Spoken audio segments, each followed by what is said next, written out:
Hello ಗೆಳೆಯರ, ಎಲ್ಲರಿಗೂ ಕೂಡ ಗುಡ್ ನ್ಯೂಸು. ಗೃಹಲಕ್ಷ್ಮಿ ಅಮೌಂಟ್ ಯಾವಾಗ ಬೀಳುತ್ತೆ ಅಂತೇಳಿ ನಮಗೆ ಪಕ್ಕಾ ಇನ್ಫಾರ್ಮೇಷನ್ ಸಿಕ್ಕಿದೆ. ಅದಕ್ಕಿಂತ ಮುಂಚೆ ಯಾರೆಲ್ಲ ವೀಡಿಯೋನ ನೋಡ್ತಾ ಇದ್ದೀರಲ್ಲ ಅವರೆಲ್ಲ ನಿಮ್ಮ ಫ್ರೆಂಡ್ಸ್ಗಳಿಗೆ ಶೇರ್ ಮಾಡಿ. ಯಾಕಪ್ಪ ಅಂದರೆ ಇದರಿಂದ ಅವರಿಗೆ ತುಂಬಾ ಯೂಸ್ ಆಗುತ್ತೆ. ಯಾವಾಗ ಮತ್ತು ಎಷ್ಟೊತ್ತಿಗೆ ಕ್ರೆಡಿಟ್ ಆಗುತ್ತೆ ಅಂತೇಳಿ ನಾನು ಈ ವಿಡಿಯೋದಲ್ಲಿ ಕಂಪ್ಲೀಟಾಗಿ ನಿಮಗೆ ತಿಳಿಸ್ಕೊಡ್ತಾ ಇದ್ದೀನಿ. ನಾನು ಹಿಂದಿನ ವೀಡಿಯೋದಲ್ಲಿ ಆಲ್ರೆಡಿ ಹೇಳಿರೋ ಹಾಗೆ ಪಿಂಚಣಿ ದುಡ್ಡು ಎಲ್ಲ ಕೂಡ ಬೀಳ್ತಾನೆ ಇದ್ದಾವೆ. ಹಾಗಾಗಿ ನನ್ನ ಚಾನಲ್ನಲ್ಲಿ ಇದೇ ಥರ ವೀಡಿಯೋಗಳಿಗಾಗಿ ನನ್ನ ಚಾನಲ್ ಸಬ್ಸ್ಕ್ರೈಬ್ ಮಾಡ್ಕೊಳ್ಳಿ. ಹಾಗೆ ಪಕ್ಕದಲ್ಲೇ ಕಾಣೋ ಬೆಲ್ಲೈಕನ್ನ ಆಲ್ಗೆ ಸೆಟ್ ಮಾಡಿ ಇಟ್ಕೊಳ್ಳಿ. ಯಾಕಪ್ಪ ಅಂದರೆ ಯಾವುದೇ ಕಾರಣಕ್ಕೂ ನಾನು ವೀಡಿಯೋ ಮಾಡಾಕಿದ್ರೆ ನಿಮಗೆ ತಕ್ಷಣ ನೋಟಿಫಿಕೇಶನ್ ಬಂದ್ಬಿಡುತ್ತೆ. ಹಾಗಾಗಿ ಬನ್ನಿ ತಡ ಮಾಡದೆ ವೀಡಿಯೋದ ಕಡೆ ಹೋಗೋಣ. ಅದಕ್ಕಿಂತ ಮುಂಚೆ ಪಿಂಚಣಿ ದುಡ್ಡು ಬಂದಿಲ್ಲ ಅಂತ ಕೇಳ್ತಾ ಇದ್ರಿ.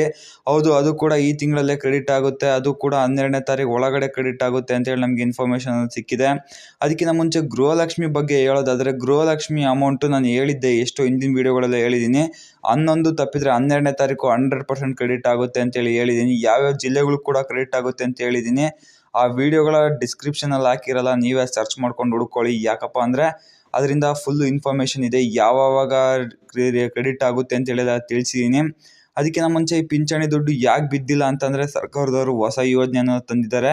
ಏನಪ್ಪ ಅನ್ನೋದಂದರೆ, ಈ ವಯಸ್ಕರಿಗೆ ಸ್ವಲ್ಪ ದುಡ್ಡನ್ನ ಜಾಸ್ತಿ ಮಾಡಬೇಕು ಅವ್ರಿಗೆ ಅಂತೇಳಿ ಅದನ್ನ ತಿಳಿಸಿರೋದು. ಅದಕ್ಕಿಂತ ಮುಂಚೆ ಈ ಗೃಹಲಕ್ಷ್ಮಿ ಇದ್ರಿಗೆ ಏನಪ್ಪ ಅಂತಂದರೆ, ಗೃಹಲಕ್ಷ್ಮಿಯ ಅಮೌಂಟು ಯಾಕೆ ಕ್ರೆಡಿಟ್ ಆಗ್ತಾ ಇಲ್ಲ. ಈಗ ಹಿಂದಿನ 2 ತಿಂಗಳ ಅಮೌಂಟು ಕ್ರೆಡಿಟ್ ಆಗಬೇಕು. ಯಾವುದ್ಯಾವುದು ಅಂತಂದರೆ ಆಗಸ್ಟು ಮತ್ತು ಅಕ್ಟೋಬರ್ದು ಕ್ರೆಡಿಟ್ ಆಗಬೇಕು. ಅದು ಯಾವಾಗ ಕ್ರೆಡಿಟ್ ಆಗುತ್ತಪ್ಪ ಅನ್ನೋದಾದರೆ ಇದೇ ತಿಂಗಳಲ್ಲಿ ಕ್ರೆಡಿಟ್ ಆಗುತ್ತೆ. ಒಟ್ಟು 6,000 ಕ್ರೆಡಿಟ್ ಆಗುತ್ತೆ ಅಂತೇಳಿ ಎಲ್ಲರೂ ಕೂಡ ಹೇಳ್ತಾ ಇದ್ದಾರೆ. ಎಲ್ಲ ಯೂಟ್ಯೂಬರ್ಸ್ ಕೂಡ ಪೊಂಗ್ತಾ ಇದ್ದಾರೆ ಅಂತಲೇ ಹೇಳ್ಬೋದು. ಆದರೆ ಹೇಳೋದಕ್ಕೆ ಒಂದೇ ಸತ್ಯ, ಆಗೋದು ಕ್ರೆಡಿಟ್ 2,000 ರೂಪಾಯಿ. ನೀವು ಯಾರು ಕೂಡ ಜಾಸ್ತಿ ಎಕ್ಸ್ಪೆಕ್ಟೇಷನ್ ಇಟ್ಕೊಳಕ್ಕೆ ಹೋಗ್ಬೇಡ್ರಿ. 2 ತಿಂಗಳಿಂದ ಅಂದರೆ ಒಂದೇ ಸಲ ಕ್ರೆಡಿಟ್ ಆಗಲ್ಲ, ಬೇರೆ ಸಲ ಕ್ರೆಡಿಟ್ ಆಗ್ಬೋದು. ಒಂದೇ ಸಲ 4,000 ನಮ್ಗೆ ಸರ್ಕಾರದವ್ರು ಯಾವತ್ತೂ ಕೂಡ ನಮ್ಗೆ ಹಾಕೋದಿಲ್ಲ.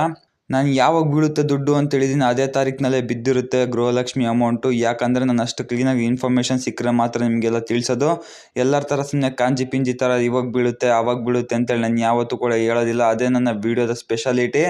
ಹಾಗಾಗಿ ನನ್ನ ಚಾನಲ್ನ ನೀವೆಲ್ಲ ಸಬ್ಸ್ಕ್ರೈಬ್ ಮಾಡ್ಕೊಬೇಕು. ಇದೇ ಥರ ಒಳ್ಳೊಳ್ಳೆ ಅಪ್ಡೇಟ್ಸ್ಗೆ ನನ್ನ ಚಾನಲ್ಗೆ ಲೈಕ್ ಮಾಡಬೇಕು.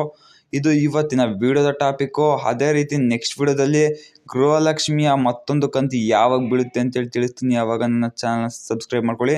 ನೆಕ್ಸ್ಟ್ ವೀಡಿಯೋದಲ್ಲಿ ಸಿಗ್ತೀನಿ. ಅಲ್ಲಿವರೆಗೂ ಕೂಡ ಟಿಲ್ ಎಂಡ್.